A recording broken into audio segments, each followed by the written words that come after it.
Praise the lord everyone. ఈరోజు నేను ఒక వర్స్ మీతో షేర్ చేయాలి అనుకుంటున్నాను. అది అపోస్తలుల కార్యాలు 5వ అధ్యాయం 23వ వచనము. ఎస్పెషల్లీ మనకి సందర్భం ఏంటి అంటే, అపోస్తలుల కార్యాలు 5వ అధ్యాయంలో అపోస్తలులని హింసిస్తున్నారు. మీరు నజరేయుడైన యేసుక్రీస్తు వారి నామమున మీరు ఎటువంటి మాటలు ఏ ప్రజలకి మీరు బోధించకూడదు అనే ఆర్డర్స్ని పాస్ చేసి వాళ్ళని హింసిస్తున్నారు. వాళ్ళని చెరసాలలో పెట్టారు, ప్రిజన్లో పెట్టారు. అలా పెట్టిన తర్వాత కూడా వాళ్ళు మళ్ళీ మళ్ళీ ప్రకటిస్తూనే ఉన్నారు. అప్పుడు వాళ్ళ మీద, ఈ అపోస్తలుల మీద థ్రెట్ ఉంది, అంటే వారి ప్రాణానికి ముప్పు ఉంది. అయినా సరే వారు భయపడకుండా ఆయన వాక్యాన్ని ప్రకటిస్తూనే ఉన్నారు, ఆయన నామంలో మాట్లాడుతూనే ఉన్నారు. వాళ్ళు అడిగినప్పుడు వాళ్ళు చెప్పిన సమాధానం ఏంటి అంటే, మేము మీకు భయపడాలా లేదా దేవునికి భయపడాలా? మేము దేవునికే భయపడతామని చెప్పి అటువంటి ధైర్యంతో వారు ముందుకు వెళ్తున్నారు దేవుని ఆత్మతో. అటువంటి సందర్భంలో మళ్ళీ తీసుకెళ్ళి, అటువంటి సిచ్యుయేషన్స్ ఉన్నప్పుడు మళ్ళీ తీసుకెళ్ళి వాళ్ళని ప్రిజన్లోని పెట్టారు, జైల్లో పెట్టారు. చెరసాలలో మళ్ళీ పెట్టినప్పుడు ఏం జరిగింది అనే విషయం చూసుకుంటే, 5వ అధ్యాయంలో 23వ వచనంలో ఏమని రాయబడి ఉంది అంటే, చెరసాల బహుభద్రముగా మూసి ఉండుటయు, కావలి వారు తలుపులు ముందర నిలిచి ఉండుటయు చూచి తిని గాని తలుపులు తీసినప్పుడు లోపల మాకొక్కడైనను కనబడలేదని వారికి తెలిపింది.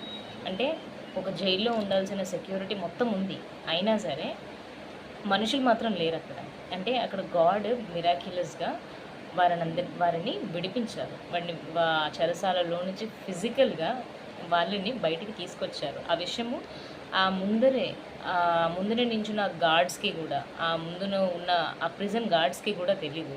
అక్కడ ఎవరైతే కావలి కాస్తున్నారో వాళ్ళకు కూడా తెలీదు. కానీ దేవుడు అటువంటి అద్భుత కార్యాన్ని చేశాడు.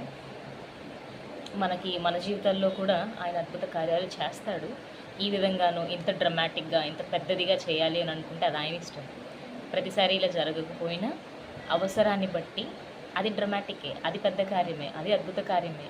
అది మనం చిన్నది అని అనుకోవచ్చు, కానీ అది మనల్ని ఒక బాండేజ్లో ఉంచుతుంది. అదొక కట్టి వేసి మనల్ని ఒక చోట ఉండేలాగా చేస్తుంది. దాని బంధకాల్లో మనం ఉంటాము. కానీ అటువంటి బంధకాలలో నుండి మనల్ని విడిపించాలి అంటే ఆయన చేయగలది. అటువంటి బంధకాల నుంచి విడుదల మనకు రావడం కూడా ఇంత పెద్ద కార్యమే. అది కూడా ఇంతకంటే చిన్న కార్యమేమి కాదు. ఇక్కడ అయ్యో ఏంటి ఫిజికల్గా లేకుండా అంత అక్కడి నుంచి ఎక్కడికో తీసుకెళ్ళిపోయారు, గాడ్ స్పిరిట్ తీసుకువెళ్ళింది అని అన్నాన్ని పెద్ద కార్యంగా చూస్తాము. అలానే మన బంధకాల్లో నుంచి మనం విడుదల పొందడం కూడా పెద్ద కార్యమే.